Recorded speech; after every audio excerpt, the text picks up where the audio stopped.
This is brain development. Why is this helpful with brain development? And I can go a little bit into the structural part. When David asked you to pull your chin back and pull your navel back, what happens, you're aligning the spine, and there's something called the cerebral spinal fluid that allows the flow of energy and actually of metabolites, so it's a fluid to inform the brain. So instantly you're more connected. Also, what happens, you're releasing tension, and all of us have tension here on the neck, but what that tension does is blocks the flow from the cervical nerves. We have these pairs of nerves that come out of the spine right here, like that, and those are the ones that are responsible for all our functions. So this position is actually a spinal alignment that allows the nerve function as well as the fluid function. Now, one of the things about brain development, I've been super interested in this because I actually was trained in developmental biology. So how do we develop as human beings from one little cell and become these trees?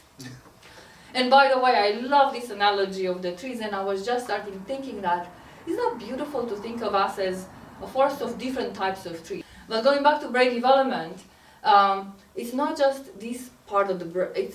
We actually have three brains. One is here, the brain here, but we actually have a nervous system in the heart and a nervous system in the gut. And then we have immunity also in the gut. So it's really important to connect the three systems, and that's why it's body, mind, and spirit, or whatever you want to call it. For me, tranquility became important to understand that when I sit still, I actually can hear more. Like in biology, we say, or psychology, we say that a person has some 18,000 thoughts per minute, and they come from the subconscious self. When you become still, all of a sudden you're able to see different viewpoints, understand better other people, have compassion to other people. And by the way, it's not just about us, but when we're connected, it says that the heart has 5,000 times more of an electromagnetic field than the brain. 5,000 times. Yes. 5,000 times, right? Okay. So basically, if you think of this energy that we are, like an each one of us has an electromagnetic field. That's just basic physics, right? We are electromagnetic bodies. The more we embody that electromagnetism, the more we can connect magnetically and beautifully with other people, with compassion, with love, with peace. So that's why it's not so great to be in our brain, because we actually have a much more difficult time to connect from here than to connect from here. So I think that standing meditation is just a phenomenal way. When David started the practice in this morning, I don't know if you felt it, but when we did after the first 5 minutes, I already felt much more connected in the room with everybody else. If you are happy every day, 70 other people will feel that every day. Yeah. Consciously or unconsciously, they will feel that. So it's important that you be happy and relaxed. So that's my short on the brain. And well, just you mentioned two numbers. I'm impressed. 18,000 thoughts every minute, right? mm-hmm. That's a lot of thoughts. Not you mentioned the heart has more Yes. magnetic field, yeah. field, stronger than brain. So how does the standing meditation help or utilize related those two issues, two numbers? Okay. Yeah. So talking about the balancing, actually, let's think about this. In Chinese, we say two-way balancing. Your heart balanced with your body. Okay. In China, we call it 心身合一, means the heart and your physical body has to be balanced because your heart actually is the leading organ of your body, right? So this easy to understand. But we also say 心神合一 means the heart have this with the spiritual also need to unite and balanced. And this is much harder. The harder part is because our brain is not balanced. Because since we were born and we're being taught how to do the logic thinking, which keep developing our left side brain. But any of your parents ever taught you how to feel? Any teacher ever taught you how to feel? Probably not. But have you ever think about that? The human body, the brain, will have majorly has two functions. One is thinking, one is feeling. How come you leave another side is just empty? Right? So like I was born in China, the score, I know everybody knows the score is so important in China when we get into the school system, right? But in here, we see a lot of kids, they involve into music, art, all kinds of those things.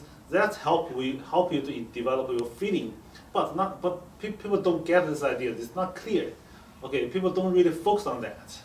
Like my daughter, every time I push her to play piano, it's like a hassle.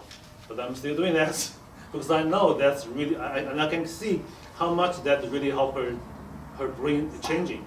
Okay, so that's why since we know this today, we should really change our focus to develop the sensation, the feeling of the brain. That's actually, you need both sides of the brain can balance with each other. You need to understand the brain working. Brain does not stop. Even you sleep, your brains keep working, right? If you're not working, then you get brain dead. But how your brain can get rest? Your brain needs rest. Okay, so you will not get into dementia that early. If you make one part of your brain working faster, another part will calm down. So if you want to calm down, if you every day thinking too much, with logic thinking too much, if you want to calm down it, you need to make this feeling part become more active. Then the sensation part will come down. That's how they get rest. Okay, so that's why standing meditation force your brain focus on yourself, because your body will send you a lot strong signal to your brain. So your brain has to focus on yourself. Then you will be able to force another part, overworking brain, get rest. Okay, so that will be the easiest way to really start building your sensation. Then gradually, your both brain get the balance with each other. Then you'll be able to achieve the brain balance with your heart. Your heart brain balance with your body. Then three parts all balance together.